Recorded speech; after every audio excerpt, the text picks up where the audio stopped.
हाय divine souls, कैसे हैं आप सभी। आज हम बात करने वाले हैं कि 88 पोर्टल के दिन आप लोगों को क्या क्या करना चाहिए और क्या क्या नहीं करना है इस पूरे मंथ। तो पूरा वीडियो ज़रूर सुनिएगा। इस मंथ में जो चीज़ें आप लोगों को रिसीव होने वाली है या जिस भी एनर्जी में आप रहने वाले हो, उसके लिए पहले से आप लोगों को अवेयर किया जा रहा है। न्यू मून की एनर्जी भी एड ऑन है और 88 पोर्टल की एनर्जी बहुत ज़्यादा पावरफुल होती है हमें असेंड करवाने के लिए। तो इस वक्त गुस्सा और करेज की एनर्जी आप अपने अंदर फील कर सकते हैं। तो जो भी गुस्से वाली एनर्जी है उसे हमें ख़त्म करना है और करेज की एनर्जी को कहीं ना कहीं आप अपने अंदर फील कर पाएंगे और फील भी करना ज़रूरी है, क्योंकि जब तक आपके अंदर करेज की एनर्जी नहीं होगी तब तक आप अपनी लाइफ में कोई भी डिसीजन नहीं ले पाएंगे, ना ही आप अपनी क्रिएटिव साइड पर वर्क कर पाएंगे। तो यहाँ पे डिसीजन तो लेना ही है, साथ में अपनी पावर में भी आना है।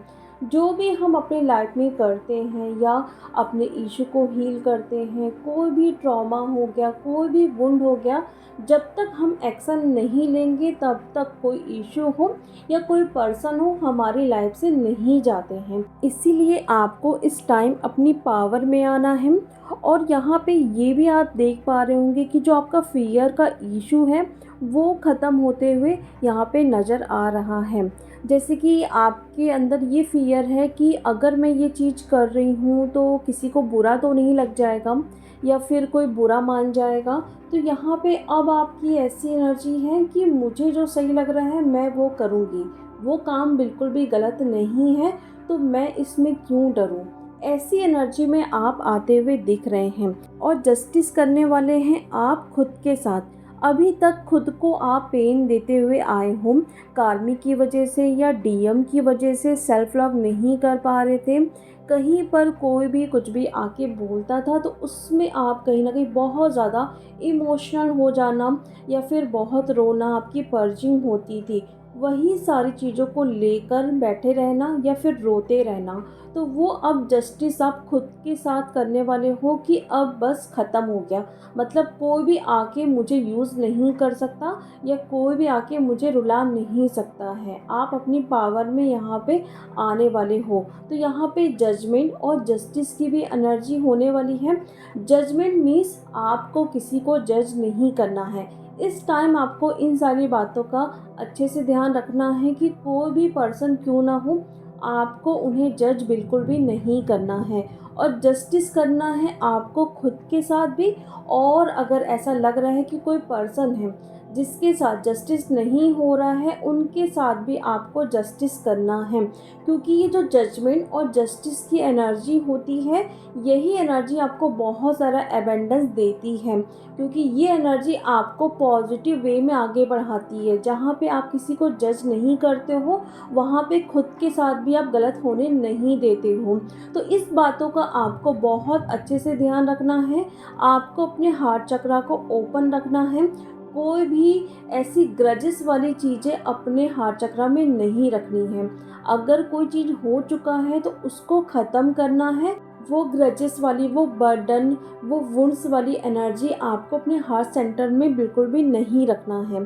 और यहाँ पे आप देखेंगे कि अगर आप अपने एंसेस्टर हीलिंग नहीं किए हो, आप अपने चाइल्डहुड का कोई भी ट्रॉमा हील नहीं किए हो, तो वो इस टाइम आपको हील करना है। आप देखिए कि कौन सी चीज़ें आपके डीएनए में आई है आपके एंसेस्टर्स के थ्रू, और आपका चाइल्डहुड का कोई ट्रॉमा है तो उसको भी आपको हील करना है।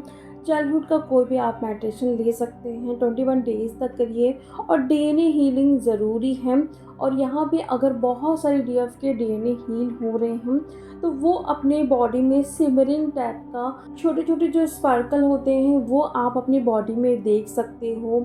जैसे आप बाहर निकल रहे हो तो बॉडी आपकी बहुत शाइन कर रही है, या आप मेडिटेशन करके जैसे ही आप अपनी आइज़ को ओपन कर रहे हो तो वहाँ पे छोटे छोटे स्पार्कल आप देख सकते हो। या फिर ऐसा लगेगा कुछ चमक रहा है, कुछ हल्का सा शाइन करेगा, फिर अचानक से वो गायब हो जाएगा। तो यहाँ पे आपका डीएनए जो है वो हील हो रहा है, एक्टिवेट हो रहा है। इस टाइम आप अपने परफेक्ट गाइड से मिलने वाले हैं, जो आपको सही रास्ते पे लेके जाने वाले हैं। अगर आप कोई चीज़ को हील नहीं कर पा रहे हैं, तो वो आपको बताएंगे कि किस तरीके से आप अपनी बॉडी से सारे ट्रॉमा को, ब्लॉकेजेस को और आप अपने जंग डीएनए को कैसे हील कर सकते हो, वो आपको गाइड करने वाले हैं। ऑरा आपका और स्ट्रॉन्ग यहाँ पे बनने वाला है और फैलने वाला है। मीन्स काफ़ी किलोमीटर दूर तक आपकी एनर्जी को लोग जो है सेंस कर पाएंगे, आपकी पॉजिटिव एनर्जीज को सेंस कर पाएंगे। जहाँ पे आप बहुत ज़्यादा एक वीक इम्पैथ थे, अब वहाँ पे आप एक स्ट्रॉन्ग इम्पैथ बनने वाले हो, ये शो हो रहा है। काफ़ी सारे डीएफ के यहाँ पे एनर्जी पिक हो रही है। 3D से 5D में बहुत अच्छे से वो शिफ्ट होते हुए नज़र आ रही हैं। बहुत सारे लाइट कोड्स भी आप रिसीव कर रहे हो, तो इससे आपको अपने सोलर प्लेक्सस चक्रा और थर्ड आई चक्रा में बैलेंस करना है। सोलर प्लेक्सस चक्रा में क्यों? जब आप अपनी पावर में आओगे तो आप एक्शन ले पाओगे, इसीलिए पावर के लिए, स्ट्रेंथ के लिए आपको उस एनर्जी को अपने सोलर प्लेक्सस चक्रा में फील करना है और बैलेंस करना है। कोई भी आपकी लाइफ में सिचुएशन क्यों ना हो, कार्मिक को रिलीज़ करना है, आपको किसी वर्क फील्ड में काम करना है, आपको अपने क्रिएटिव साइड पर वर्क करना है, तो वहाँ पे एक्शन की ज़रूरत पड़ती ही है। अगर आप एक्शन नहीं लोगे तो उस चीज़ को आप इन्हेंस कैसे करोगे? इसलिए उस एनर्जी को सोलर प्लेक्सस चक्र में और थर्ड आई चक्र में, थर्ड आई चक्र में क्यों? जो अभी तक आप इतने लॉजिकल बन रहे थे, आपकी इंट्यूशन आपको गाइड करती है, लेकिन कहीं ना कहीं आप उसे एक इल्यूज़न मान के आप हटा देते हो। तो उस एनर्जी को आपको अपने थर्ड आई चक्र में बैलेंस करना है। और बहुत सारी ऐसी सिचुएशन भी आएगी जो पहले आपके साथ हो चुकी है, यानी कि आपने किया है किसी के साथ या फिर आपके साथ हुई है, फिर से वो चीज़ें रिक्रिएट की जाएगी। उस सिचुएशन को हील करवाने के लिए आप वननेस की एनर्जी में आएंगे। यहाँ पे जो आप हो, कहीं ना कहीं आप दूसरों को भी वैसे देखने वाले हो। एक जो दीवार खड़े रहती है कि वो अलग है, मैं अलग हूँ, वो अब हटने वाली है। तो इसलिए आप देख पाएंगे कि आप किसी की बातों का बुरा नहीं मानोगे।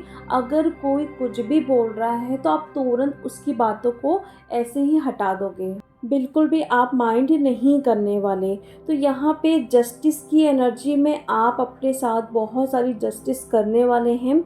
वो सारे ट्रॉमा को हील तो आप कर ही रहे हो, लेकिन आपके साथ जो अभी तक गलत होते आ रहा है उसको भी अब आप एंड करने वाले हो। तो इस एनर्जी का आपको भरपूर तरीके से यूज़ करना है। मिररिंग कैसे होती है इसको भी आप बहुत अच्छे से समझ पाओगे। और मैं एक आपको इन्फॉर्मेशन भी देने वाली हूँ कि इस टाइम जो आप मिररिंग को समझ नहीं पाते हैं, कार्मिक के साथ हो या फिर डीएम के साथ, इस चीज़ को जब आप हील कर लेते हैं तो ऑटोमेटिक ही आप अपने रीयूनियन को अचीव कर लेते हैं। क्योंकि जो आपका रीयूनियन का ब्लॉकेज हो गया या कार्मिक जो आपको ट्रिगर कर रहे हैं, वो किस तरीके से मिररिंग हो रही है, जब आप ये हीलिंग करते हो तो वो जो ट्रॉमा मिल रहा है या फिर जो रीयूनियन नहीं हो रहा है, वो खुद ही खुद आपके तरफ आने लगता है। इसलिए ये मैं क्लास करने जा रही हूँ संडे को। जो भी कुछ आपके आसपास चीज़ें हो रही है वो मिररिंग ही हो रही है।